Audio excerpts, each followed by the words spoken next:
Buenos días, chicos, me alegra poder reunirme con ustedes después de todo este tiempo de cuarentena. Vamos a continuar con nuestros estudios del curso de física.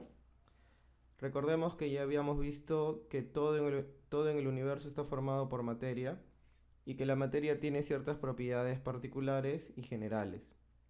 Entonces, ahora lo que vamos a estudiar son las fases en las que se presenta una sustancia. Nosotros sabemos que todo en el universo está formado por materia.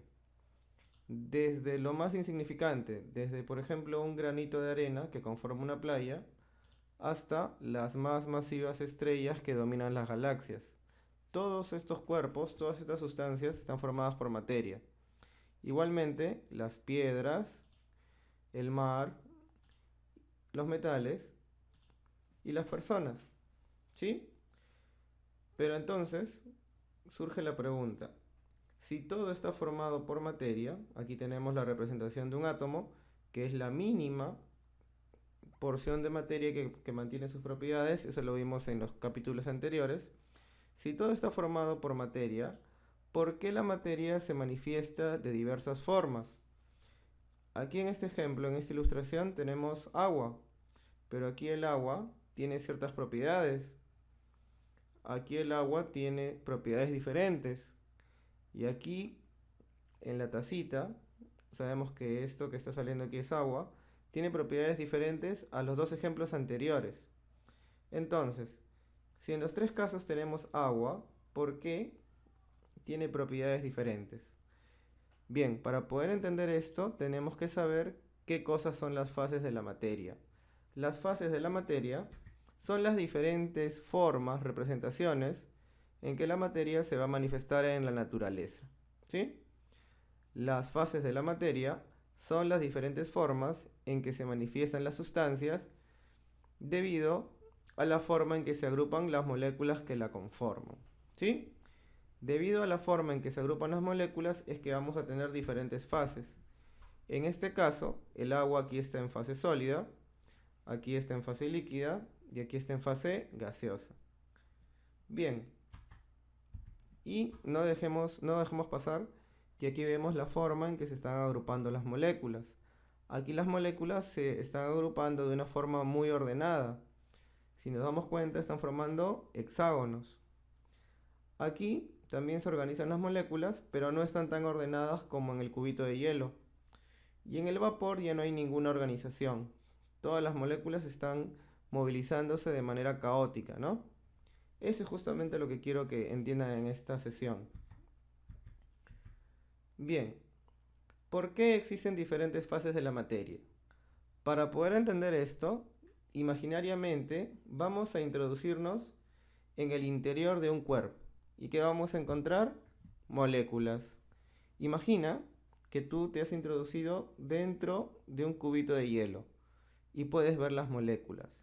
Estas moléculas interactúan entre ellas. ¿A qué me refiero con interactúan? Estas moléculas, al estar muy cerca, van a generar o van a verse afectadas por fuerzas. Fuerzas de atracción, fuerzas de cohesión. La manifestación de esta fuerza es la que hace que haya diferentes fases de la materia. Es así de fácil. ¿Por qué hay diferentes fases? Porque hay fuerzas de cohesión. Las moléculas que conforman una sustancia interactúan entre sí generándose fuerzas de atracción. Dependiendo de la intensidad de estas fuerzas, o sea, dependiendo del grado de estas fuerzas, es que una sustancia adopta una fase u otra. Ahora, en un librito, a las fases de la materia también las puedes encontrar como estados de la materia o estados de agregación. Es un dato adicional para que si consultas en otro libro puedas entender rápidamente de qué se trata. Hablemos un poco de la fase sólida. En la fase sólida, la fuerza de cohesión, la fuerza de atracción es muy alta. Es la primera característica. En los sólidos, la fuerza de atracción entre moléculas es muy grande. Si las fuerzas de atracción entre los sólidos es muy grande, quiere decir que las moléculas están muy juntas, no tienen mucho espacio para moverse. ¿Sí? Si las fuerzas son muy grandes, la fuerza de atracción, las moléculas están muy juntas. Y si están muy juntas, no van a tener espacio para moverse. Esas moléculas prácticamente no se mueven. su movimiento se limita a un movimiento de vibración. ¿Sí? Todo esto es debido a que las fuerzas de atracción son muy grandes. Ahora, debido a que las fuerzas de atracción son muy grandes y las partículas están muy juntas, la forma, aquí este ladrillo tiene una forma característica, y el volumen, recuerda que el volumen es la cantidad de espacio que ocupa un cuerpo, la forma y el volumen de este ladrillo no cambian, son fijos, son determinados, ¿sí? Son definidos. Muy bien.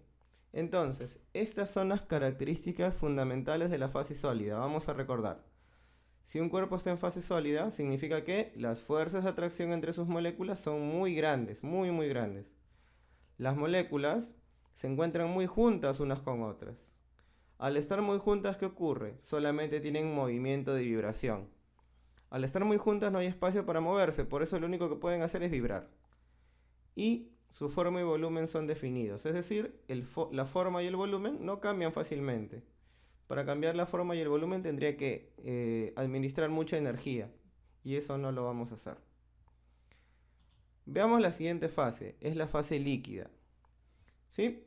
Bien, en la fase líquida, la fuerza de atracción es menor que en los sólidos. La fuerza de atracción entre moléculas de los líquidos es menor. Al ser menor, lógicamente, va a haber más espacio entre las moléculas. Quiere decir que están más lejos. Si hay más espacio entre moléculas, significa que las moléculas están más lejos. Y si las moléculas están más lejos, tienen más espacio, los líquidos van a tener más movimiento que los sólidos. ¿Sí? Las moléculas tienen más movimiento que los sólidos. Y además, al tener más movimiento, las moléculas de los líquidos cumplen lo siguiente. Los líquidos tienden a adaptarse a la forma del recipiente que los contiene. O sea, tienen una forma variable. Y tienen volumen definido. El volumen no va a cambiar. Entonces repetimos lo de la fase líquida. Cuando un cuerpo está en fase líquida o una sustancia está en fase líquida, la fuerza de atracción entre las moléculas es menor que en los sólidos. Las moléculas se encuentran más lejos. Al estar más lejos tienen mayor movimiento, mayor movilidad. Y los líquidos tienen forma variable. ¿A qué me refiero? Los líquidos toman la forma del recipiente que los contienen. Su volumen es definido, quiere decir que el volumen que adoptan no va a cambiar fácilmente. Ahora, pasa algo particular. La mayoría de metales en la naturaleza son sólidos, están en estado sólido. Pero hay un metal que a temperatura ambiente, a la temperatura a la que estamos ahora, es líquido. ¿Cuál es ese metal? El mercurio. El mercurio es el único metal que a temperatura ambiente es líquido. Hablemos de la fase gaseosa. En la fase gaseosa, la fuerza de cohesión es muy débil, prácticamente no hay fuerza de cohesión. La fuerza de cohesión entre moléculas de los gases es muy pequeña, muy muy pequeña. Al ser muy pequeña la fuerza de cohesión, ¿qué va a pasar?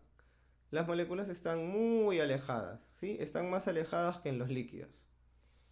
Entonces, pues, al estar muy alejadas tienen mucho movimiento, mucha movilidad. Por eso decimos que se mueven a altas velocidades. Ahora, los gases tienden a expandirse, ¿sí? Tratan de ocupar todo el espacio disponible. Quiere decir que no tienen tamaño definido. ¿Por qué? Porque tienden a ocupar todo el espacio que tienen a su disposición.